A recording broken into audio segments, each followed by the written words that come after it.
First off, I want to give all praises to Yahweh, Bahashem, Yahawashi, and double honors to the elders and apostles of Great Millstone and the other Akim out there that's pushing out this word in sincerity and in truth. And what I want to go into today is the chariots of God, the chariots of the Most High, Yahawashi's return. And I'm going into talking about are UFOs real? What the so-called white man, what they call unidentified flying objects, and are they in the scriptures? So I'm going to go straight into it. I'm going to start off with Acts 1, and I'm going to start off at 8.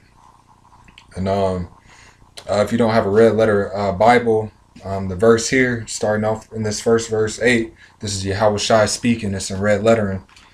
But here it is. But ye shall receive power. After that the Holy Ghost is come upon you.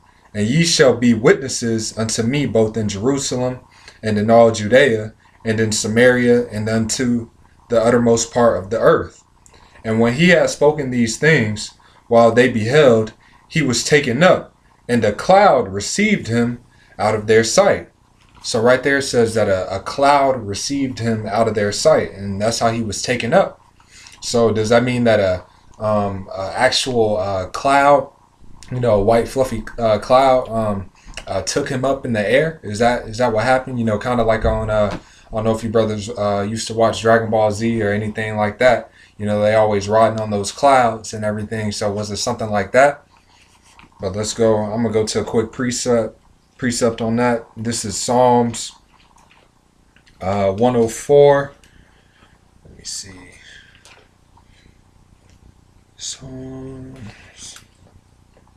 This is Psalms 104 and 3. Who layeth the beams of his chambers in the waters, who maketh the clouds his chariot, who walketh upon the wings of the wind. So right there it says, who maketh the clouds his chariot. So what they were referring to is a cloud was a chariot. And, back in, these times when the scriptures were written, chariots were considered the vehicles of that time, So that's how people got around. That's what they identified, because the phrase UFO or spaceships, anything, or jets, anything like that, those weren't terms that were coined then, There weren't any other flying things other than the chariots at this time, going around. So it says that who maketh the clouds his chariots. So we know right there that the clouds are these chariots, which are these moving vehicles, so to speak. And I'm going to jump back to Acts 1 and 9. And when he had spoken these things, while they beheld, he was taken up, and a cloud received him out of their sight. So he was received up by a chariot. And while they looked steadfastly toward heaven as he went up, behold, two men stood by them in white apparel. And these were two angels, which also said, Ye men of Galilee, why standing, Salak, I'll start over, which also said, Ye men of Galilee, why stand ye gazing up into heaven? So, they were looking up into heaven when Yahawashi was taken up in the chariot, and they were looking up. And then it goes on to say, this same Yahawashi, which is taken up from you into heaven, shall so come in like manner as ye have seen him go into heaven. So what it's saying right there, the same way that he left, he's going to come back in the same manner, with chariots. So then I'm going to go from there to Revelations 1 and 7. So this is Revelations 1 and 7. Behold, he cometh with clouds. And we know those clouds are chariots. So it says, behold, he cometh with clouds, and every eye shall see him. And they also which pierced him, and all kindreds of the earth shall wail because of him. So it says right there that when he comes back in these chariots, so-called UFOs, that they're going to be bewailing him. Why are they going to bewail? Because he's going to come back and reap destruction on on this wicked kingdom, you know, and at the same time he's going to be delivering his chosen ones to be delivered, you know. So yeah, I'm gonna go from there to Psalms 68 and 17. Oh well, so like I'm gonna read that verse again, Revelation 1 and 7. Behold, he cometh with clouds, and every eye shall see him, and they also which pierced him, and all kindreds of the earth shall wail because of him. Even so, amen. Amen. So yeah, it says that he's coming with clouds, and it was plural there, so it's going to be multiple clouds, you know, so to speak, or multiple what we know now are chariots. Yeah, so this is Psalms 104 and 3, or Psalm 68, verse 17. The chariots of God, reading verbatim, the chariots of God are 20,000, even thousands of angels. The Lord is among them, as in Sinai in the holy place. So yeah, man, it's over thousands of over 20,000, you know, chariots, man. That's coming back, you know, when he comes back to reestablish his kingdom and put it in the right order, you know, and pretty much come back with his anger and recompense tribulation to these heathens and 2/3 of our people, and to deliver 1/3 of our people. Let me go to this is Isaiah. I'm gonna go to Isaiah 66, and I'm gonna start at, let me see.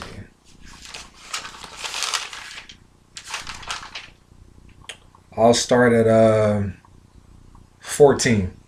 Isaiah 66 and 14. And when ye see this, your heart shall rejoice, and your bones shall flourish like an herb. And the hand of the Lord shall be known toward his servants, and his indignation toward his enemies. And that word indignation means righteous anger. For behold, the Lord will come with fire, and with his chariots like a whirlwind, to render his anger with fury, and his rebuke with flames of fire.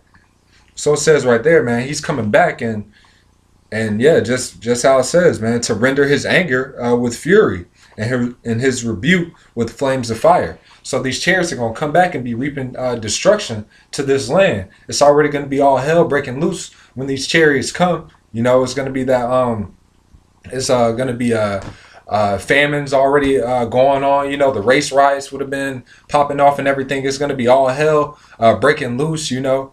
And then those chariots are going to come in the midst of that and recompense more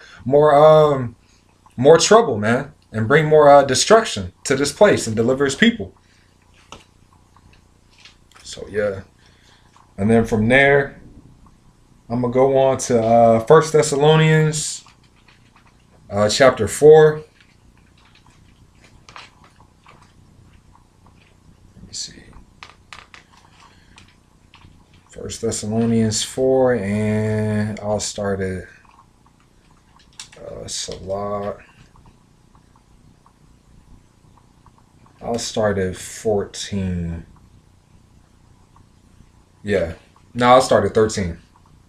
So this is 1 Thessalonians 4 and 13. But I would not have you to be ignorant, brethren, concerning them which are asleep, that ye sorrow not, even as others which have no hope. So this is talking about the brothers out there that have become martyrs, you know, in this truth, that have died for Yahawashi's sake. So, you know, at the time, you know, they're currently sleeping because they had died for his sake. For if we believe that Yahawashi died and rose again, even so them also which sleep in Yahawashi will God bring with him. For this we say unto you by the word of the Lord, that we which are alive and remain unto the coming of the Lord shall not prevent them which are asleep. So yeah, that's just reaffirming, like, those brothers that are asleep, they're going to be risen back up, you know, and they're going to be either straight into them, or go straight into those chariots. For the Lord himself shall descend from heaven with a shout, with the voice of the archangel, and with the trump of the Most High, and the dead in Yahawashi Mashiach shall rise first. Then we which are alive and remain shall be caught up together with them in the clouds to meet the Lord in the air, and so shall we ever be with the Lord. So yeah, we're gonna be Lord willing, we're a part of that number, but we're gonna be caught up with the other chariots, the other brethren that have been delivered, from all the destruction, man. Wherefore comfort one another with these words. So that should be comforting, man. So when we see those chariots, man, the so-called UFOs, when we see those chariots, that's going to be comforting, man, because then you know that it's time for Yahawashi to deliver his people out of that.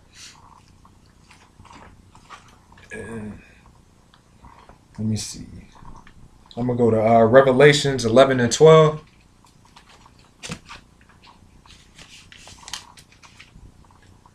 This is Revelation 11 and 12. And they heard a great voice from heaven saying unto them, Come up hither. And they ascended up to heaven in a cloud, and their enemies beheld them. Yeah, so when people were getting delivered during that time, people were gonna see them, man. They're gonna be looking up, just like they show in other movies, man, like War of the Worlds, Independence Day. What else? There's plenty of movies with so-called UFOs, man. And they get those straight out of the scriptures, man. And there's not no green aliens in there, man. There's angels in there, man. And so-called black men in there, so-called black angels in there, coming to deliver his people, man, and coming to destruction on America, chiefly America, but all the world, man, to get everything back in order. And from there, I'm gonna go on to I'll go to Wisdom of Solomon 5 and 2. It's a lot. Yeah.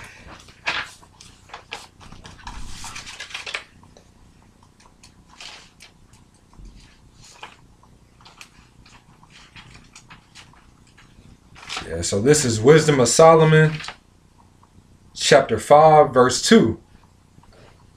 When they see it, they shall be troubled with terrible fear. Talking about when they see those chariots, also. And shall be amazed at the strangeness of his salvation, so far beyond all that they looked for. So people are going to be amazed, man, when they see so-called Native Americans, so-called black men and Latinos, man, when they see the Israelites, different Israelites being delivered, into these chariots, man, they're going to be fearful, looking up at the same time, and be amazed at the strangeness of that, man.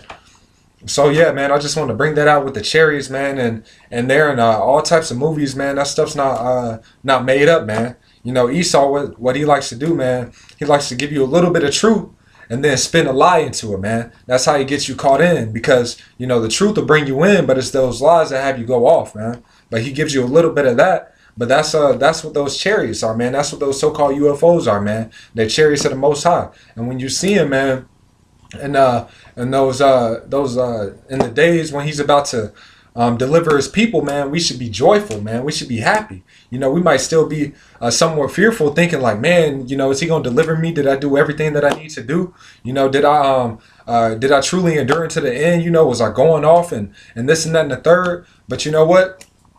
It's gonna be a great thing, man. It's gonna be a great day when all that happens, man. It's great things that are happening here, man. The chips already is being publicized, in America now. People are already taking the chip, man. One of the brothers at one of the brothers' camps in California, I think it was, they had met somebody with the chip, man. A brother in the military from Libya, I believe so, or yeah, I think it was Libya or Liberia, But yeah, man, so all this destruction is coming, man, and we just, continue to fast and pray, and we're at the end of this thing, man. And with that, I'm going to just say shalom.